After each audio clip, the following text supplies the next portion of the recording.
Alhamdulillah, salatan wa salaman ala rasulillah wa ala alihi wa sahbihi wa mawala. Puji syukur marilah sama-sama kita panjatkan kehadirat Allah Subhanahu wa taala yang mana dengan kudrah dan iradahnya kita dapat berkumpul di ruangan yang berbahagia ini.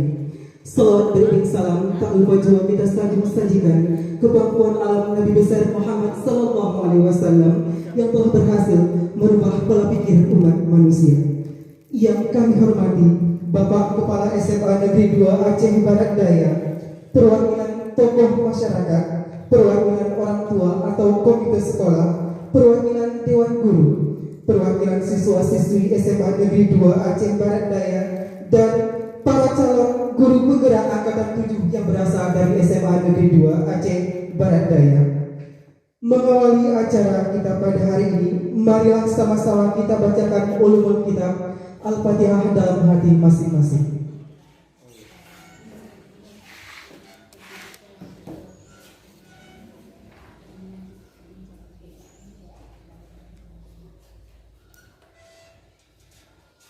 Amin, amin, ya rabbal alamin. Semoga acara kita pada hari ini berjalan dengan lancar. Selanjutnya, menyanyikan lagu kebangsaan Indonesia Raya yang akan dipandu oleh Ibu Herni Arpida ST. Hadirin dimohon berdiri.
Pada hari ini merupakan rangkaian proses yang terdapat pada program pendidikan guru penggerak yang saat ini sedang dijalani oleh keempat rekan kita di SMA Negeri 2, yaitu Ibu Herni Arpida ST, Ibu Surya Pajriah SPD, Ibu Aminah SPD, dan Ibu Sukmawati SPD. Pada modul 3.2, para calon guru penggerak diberikan bekal untuk memiliki pola pikir dan tindakan yang senantiasa melihat, mengidentifikasi hal-hal yang ada dalam komunitas sekolah dan sekitarnya sebagai aset atau kekuatan yang dimiliki dan dimanfaatkan atau diberdayakan untuk pembelajaran yang berpihak pada murid. Tahap akhir dari modul 3.2 adalah para calon guru penggerak melakukan aksi nyata mengidentifikasikan sumber daya sebagai aset atau kekuatan yang dimiliki sekolah secara kolaboratif agar semua warga sekolah dapat bersama-sama mengetahui dan memanfaatkannya untuk peningkatan kualitas pendidikan. Nah, baiklah, untuk acara pertama, marilah kita dengarkan sambutan dari Kepala SMA Negeri 2 Aceh Barat Daya kepada Bapak Abu Bakar SAG. Kami silakan. Assalamualaikum warahmatullahi wabarakatuh. Bismillahirrahmanirrahim. Wassalatu wassalamu ala asyrofil anbiya'i wal mursalin wa ala alihi wasallam. Puji syukur bersama-sama kita panjatkan kepada Allah Subhanahu wa taala dan limpahan rahmat kasih sayangnya pada hari ini kita dapat berkumpul di SMA Negeri 2 Aceh Barat Daya. Salawat dan salam tidak lupa juga kita persembahkan kepada junjungan kita Nabi besar Muhammad sallallahu alaihi wasallam yang membawa kita dari alam kebodohan ke alam yang berilmu pengetahuan. Yang kami hormati dan kami banggakan adalah CGP-CGP yang mungkin ini merupakan kegiatan yang terakhir bagi mereka dalam rangka menyelesaikan semua rangkaian kegiatan yang selama ini mereka lakukan secara baik dan penuh dengan tanggung jawab.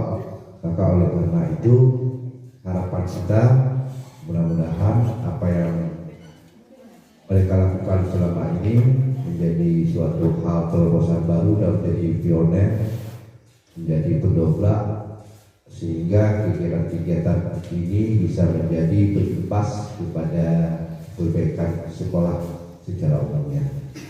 Jadi di sini sebagaimana kita ketahui sebelum kita mulai kegiatan tersebut kami juga tidak lupa juga mengucapkan kata-kata program kami kepada Bapak Ibu seluruh Dewan Guru, staf karyawan SMA Negeri 2 Aceh Barat Daya dan yang semua kepada anak kami yang juga telah berhadir di sini sebagaimana jadwal yang sudah kita sepakati bersama. Jadi di sini gerakan ini kami rasa luar biasa bagusnya. Jadi kita sama-sama kita gali potensi-potensi apa saja yang bisa kita jadikan sebagai suatu alat ataupun sarana yang tidak berbentuk fisik. Tidak hanya berbentuk fisik, juga berbentuk sumber daya lain. Sekolah sebagai komunitas, pendekatan berbasis masalah, pendekatan berbasis aset, dan jenis-jenis aset dalam sebuah komunitas yang akan disampaikan oleh Ibu Aminah SPD. Assalamualaikum warahmatullahi wabarakatuh. Terima kasih atas kesempatannya dan juga terima kasih kepada Bapak Ibu semua yang telah meluangkan waktunya untuk hadir dalam acara identifikasi pemetaan aset sekolah. Baik Bapak Ibu, saya sebagai pemateri pertama yaitu tentang pemimpin dalam pengelolaan sumber daya. Nah, sebelum kita mengetahui siapakah pemimpin yang dimaksud di dalam ini, izinkan saya dulu menyampaikan bahwa kita ibaratkanlah Bapak Ibu sekolah ini sebagai sebuah lembaga ekosistem, di mana di dalamnya itu terdapat dua unsur, yaitu ada unsur biotik dan abiotik, yang kedua unsur tersebut saling berhubungan dan berinteraksi sebagai penunjang pendidikan. Nah, apa saja komponen yang termasuk di dalam unsur biotik tersebut atau yang disebut dengan unsur yang bergerak? Yaitu ada murid, kepala sekolah, guru pengawas, orang tua atau wali, masyarakat, dinas terkait, dan pemerintah daerah. Nah, apa saja komponen yang termasuk di dalam abiotik? Yaitu ada keuangan, sarana, prasarana, lingkungan alam, agama, dan budaya. Jadi, lewat itu dapat kita simpulkan bahwa pemimpin dalam pengelolaan ini bukan hanya bertumpu kepada kepala sekolah, tetapi kita juga merupakan sebagai pemimpin. Setidaknya kita merupakan pemimpin pembelajaran bagi peserta didik di dalam kelas. Kemudian selanjutnya adalah deficit based thinking dan asset based thinking. Nah, apa sih yang dimaksud dengan deficit based thinking? Deficit based thinking ini adalah pemikiran atau sebuah pendekatan yang berbasis masalah. Belum kegiatan itu kita laksanakan, kita sudah pesimis. Kita memikir, oh ini kendalanya apa, oh ini nggak mungkin terjadi, ini nggak mungkin dijalankan, oh ini prosesnya lama. Itu belum berbuat, belum bergerak tentang kegiatan tersebut. Nah, pemikiran seperti ini disebut dengan pemikiran deficit based thinking, berpikir berbasis masalah. Kemudian kita lihat asset based thinking. Apa itu asset based thinking? Nah, asset based thinking ini adalah berpikir secara modal, kekuatan. Kita berpikir secara aset. miliki. Artinya apa? Kita optimis dengan kegiatan ataupun program yang akan kita lakukan. Kita bisa berhasil dan mencapai hasil yang maksimal dengan memanfaatkan aset yang ada. Karena kita berfokus masa depan, berfokus dengan aset. Kita juga bisa melihat hal yang sudah diraih sebelumnya. Apa sih langkah-langkahnya yang diraih sebelumnya sehingga kegiatan ini berhasil? Contohnya saja ini Bapak Ibu, kita baru-baru ini sangat bahagia ya Bapak Ibu, bahwasanya kita di FL2SN kemarin itu mendapat juara umum tingkat kabupaten. Itu sangat luar biasa prestasi yang kita gunakan dengan memanfaatkan aset yang ada di sekolah kita. Izinkan saya sebelum menyampaikan pengertian tentang modal manusia, politik dan sosial, lebih baik kita tahu dulu Bapak Ibu bahwa untuk sebuah ekosistem sekolah itu ada 7 jenis sumber daya yang bisa kita jadikan sebagai aset sekolah. Yaitu kita punya modal manusia di sini, ada modal sosial, ada modal politik, modal agama dan budaya, modal lingkungan, modal fisik, dan modal finansial. Apa itu modal manusia Bapak Ibu? Sumber daya manusia yang berkualitas, investasi pada sumber daya manusia menjadi sangat penting yang berhubungan dengan kesehatan, pendidikan, kesejahteraan, dan harga diri seseorang. Pemetaan modal atau aset individu merupakan kegiatan menginventaris pengetahuan, kecerdasan, keterampilan yang dimiliki setiap warganya dalam sebuah komunitas, atau dengan kata lain, inventarisasi perorangan dapat dikelompokkan berdasarkan sesuatu yang berhubungan dengan hati, tangan, dan kepala. Pendekatan lain mengelompokkan aset atau modal ini dengan melihat kecakapan seseorang yang berhubungan dengan masyarakat. Contoh nyatanya Bapak Ibu, misalnya aset manusia itu seperti apa? Kita ada berapa orang guru di sini, ada berapa yang S1, ada berapa orang yang S2, kemudian kita juga ada guru yang sudah sertifikasi, kemudian nanti kita ada yang punya talenta-talenta khusus, misalnya seperti Bu Ratna Juwita itu punya talenta di bakat seni, itu merupakan sebuah aset di sekolah kita, itu contohnya. Kemudian kita punya Pak Azet nih yang punya dengan krianya, dengan kerajinan, itu merupakan aset di sekolah kita. Itu yang disebut dengan modal manusia. Tidak hanya guru saja, bagaimana dengan carakannya, dengan TU-nya, dengan lab-nya, dengan siswanya, semua yang berada di ekosistem sekolah itu merupakan modal manusia. Oke. Kemudian selanjutnya ada modal sosial. Modal sosial itu dimaknai sebagai norma atau aturan yang mengikat warga masyarakat yang ada di dalamnya dan mengatur pola perilaku warga. Juga unsur kepercayaan, trust, dan jaringan networking antara unsur yang ada di dalam komunitas. Ini juga dapat dimaknai sebagai investasi yang berdampak pada bagaimana manusia, kelompok, dan organisasi dalam komunitas hidup berdampingan. Contohnya adanya kepemimpinan, kerjasama, saling percaya, dan rasa memiliki masa depan yang sama. Asosiasi adalah suatu kelompok yang ada dalam komunitas masyarakat yang terdiri atas 2 orang atau lebih yang bekerja sama dengan satu tujuan yang sama dan saling berbagi untuk suatu tujuan yang sama. Karena kita berada di ekosistem sekolah, kerjasama ini bisa seperti ada kita kerjasama dengan puskesmas, dengan polisi, dengan TNI. Bahkan kemarin itu kalau tidak salah ingat saya ada kerjasama kita dengan kepala sekolah, kepala desa dalam pembuatan kanun, ya kan? Seperti itu ya, kerjasama itu merupakan aset sosial Bapak Ibu. Kemudian kita lanjut ke modal politik. Modal politik di sini tidak hanya dimaknai sebagai sebuah aktivitas demokratis dalam tataran politik praktis, tapi merupakan kemampuan kelompok untuk mempengaruhi distribusi sumber daya dalam unit sosial. Modal politik berkaitan dengan kekuasaan dan kebijakan. Modal politik juga menjadi sebuah instrumen melalui sumber daya manusia yang dapat mempengaruhi kebijakan untuk mencapai kepentingan. Modal politik sebagai salah satu aset sekolah dapat digunakan untuk melahirkan kebijakan-kebijakan yang berorientasi pada peningkatan kualitas pembelajaran. Bapak Ibu, untuk modal politik, selain kebijakan-kebijakan yang dikeluarkan oleh kepala sekolah untuk yang namanya peningkatan mutu di sekolah kita, juga bisa kita melakukan kerjasama dengan anggota dewan. Misalnya untuk kemarin itu ada beasiswa Demokrat yang Rifki Harsha, itu merupakan aset Bapak Ibu yang bisa menolong siswa-siswi kita tidak sampai putus sekolah, kan begitu. ada beasiswa dari orang yang berpolitik. Dan politik itu banyak sekali sebenarnya. Kecil pun bisa jadi kita jadikan politik nanti. Bagaimana kita kerjasama dengan membuat kebijakan dari desa yang mempunyai pengaruh terhadap sekolah. Dan selanjutnya ada model agama dan budaya. Agama merupakan suatu sistem perilaku yang mendasar dan berfungsi untuk mengintegrasikan perilaku individu di dalam sebuah komunitas, baik perilaku lahiriah maupun simbolik. Agama menuntut terbentuknya moral sosial yang bukan hanya kepercayaan tapi juga perilaku atau amalan.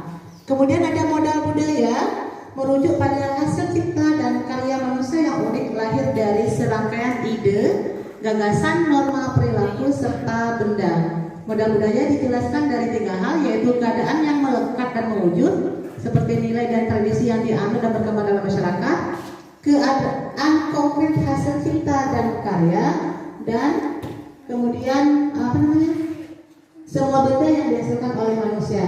Bapak Ibu, kalau kita SMA 2 Manggi ini, kalau kita lihat dari modal agama dan budaya banyak sekali. Karena yang pertama, agama kita 100% beragama Islam ya, tidak terlalu susah dengan berbeda agama kita sini. Kemudian ada kita daya dukung, kita dekat dengan pesantren, anak-anak kita di Senolot ada pesantren. Kemudian budaya, SMA Manggi ini, SMA 2 ini itu merupakan daerah yang terletak di desa Senolot yang merupakan daerah asal dari Bapak Igile kan. Itu kan jadinya kita tidak susah nih untuk mengajak anak kita untuk berseni, berbudaya, karena di lingkungan kita ini sangat mendukung. Bahkan desa Kasab kita dekat, ya kan? Nah, seperti itu aset agama dan budaya. Saya akan melanjutkan tentang aset yang kelima. Jadi aset yang kelima itu ada modal fisik. Modal fisik di sini bisa berupa potensi yang belum diolah dan mempunyai nilai ekonomi yang tinggi dalam upaya pelestarian alam dan juga kenyamanan hidup. Modal lingkungan terdiri dari bumi, udara yang bersih, laut, taman, danau, sungai, tumbuh-tumbuhan, hewan dan sebagainya. Tanah untuk berkebun, danau atau tempat numpang untuk berternak, semua hasil dari pohon seperti kayu, buah, bambu atau material bangunan yang bisa digunakan kembali. Modal fisik itu aset yang keenam, terdiri atas 2 kelompok utama, yaitu bangunan yang bisa digunakan untuk kelas atau lokasi melakukan proses pembelajaran. Ada laboratorium, pertemuan ataupun pelatihan. Kemudian ada infrastruktur atau sarana prasarana, mulai dari saluran pembuangan, sistem air, mesin, kemudian jalan, jalur komunikasi, sarana pendukung pembelajaran, alat informasi dan lain-lainnya. Contohnya di sini Bapak Ibu ada bangunan sekolah, gedung sekolah. Jadi gedung sekolah ini salah satu bentuk penunjang pendidikan. Ada di sini dalam gedung sekolah itu ada kelas, kemudian ada kantor guru, juga ada kantor kepala sekolah yang digunakan untuk mendukung proses pembelajaran. Selanjutnya ada yang ketujuh, modal finansial. Modal finansial dukungan keuangan yang dimiliki oleh sebuah komunitas yang dapat digunakan untuk membiayai proses pembangunan dan kegiatan sebuah komunitas. Modal finansial ini termasuk tabungan, bukan investasi, pengurangan dan pendapatan pajak, hibah, gaji, serta sumber pendapatan internal dan eksternal. Jadi di sini kalau modal pendukung di sini untuk modal finansialnya itu berupa dana bos, kemudian juga ada dari hasil sewa kantin. Yang kami muliakan, setelah tadi disampaikan beberapa jenis aset oleh rekan-rekan saya, izinkan saya Nadia Fidese, calon guru penggerak angkatan 7 dari SMA Negeri 2 Sumber Daya, akan memimpin diskusi identifikasi pemetaan aset sekolah.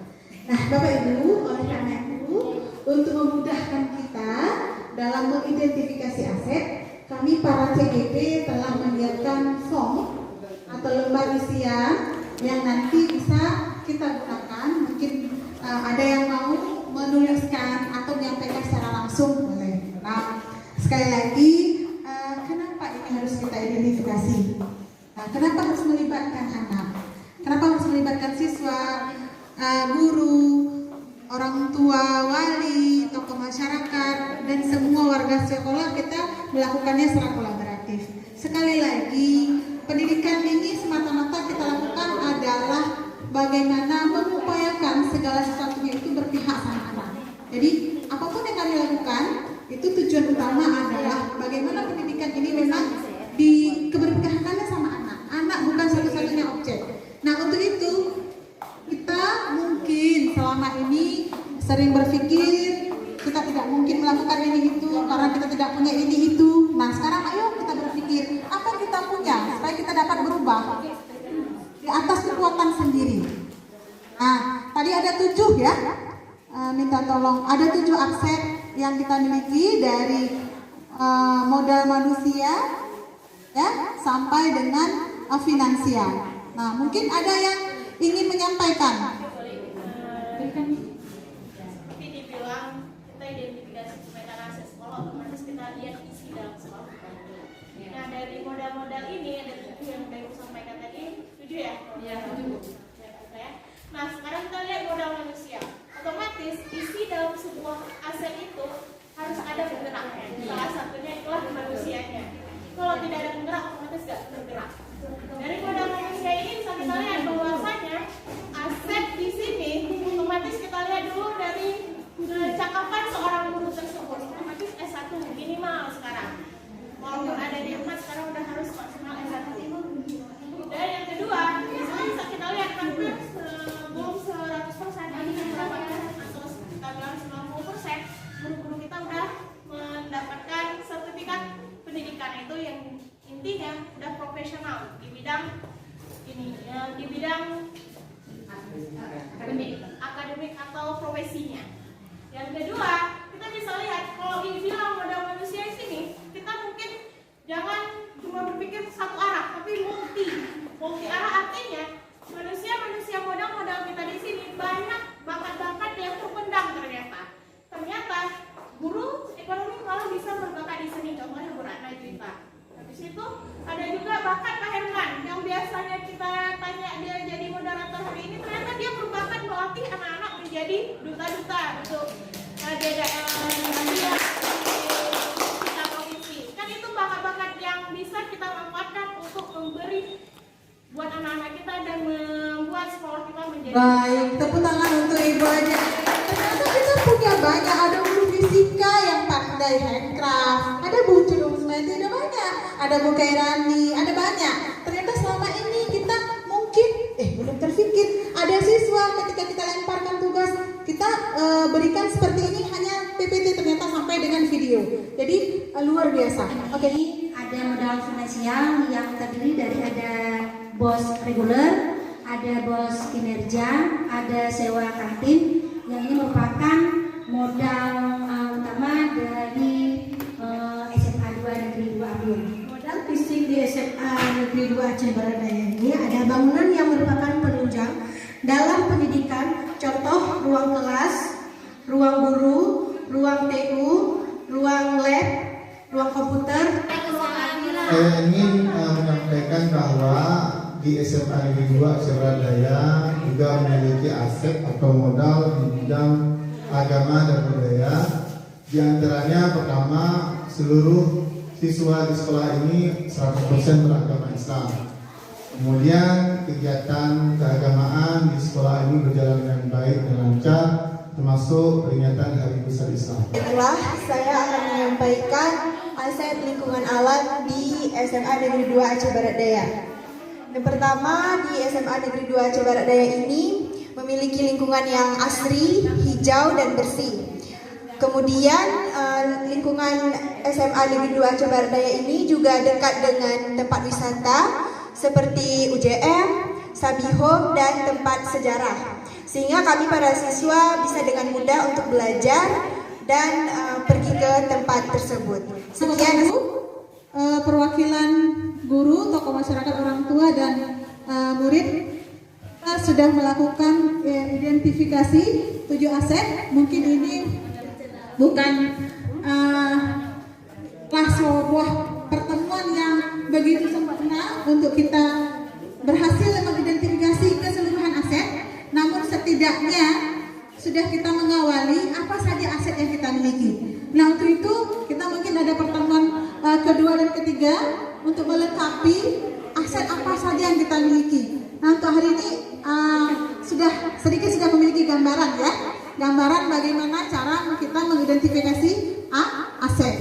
Nah mungkin untuk pertemuan pertama itu saja saya sampaikan. Sekali lagi saya Herni Arfida ST bersama dengan 3 CGP lainnya mengucapkan terima kasih. Saya kembalikan kepada moderator. Kami hormati, setelah mengikuti kegiatan pada hari ini, mudah-mudahan terjadi perubahan pola pikir bagi kita bagaimana memberdayakan apa yang kita miliki di sekolah ini menjadi sumber kekuatan untuk terus berbenah mewujudkan pendidikan yang berkualitas. Insya Allah. Demikianlah. Terima kasih atas semua perhatian dan mohon maaf atas segala kekurangan dan kesilapan. Kita tutup acara kita hari ini dengan mengucapkan Alhamdulillahirabbil alamin, billahi taufik wal hidayah. Wassalamualaikum warahmatullahi wabarakatuh.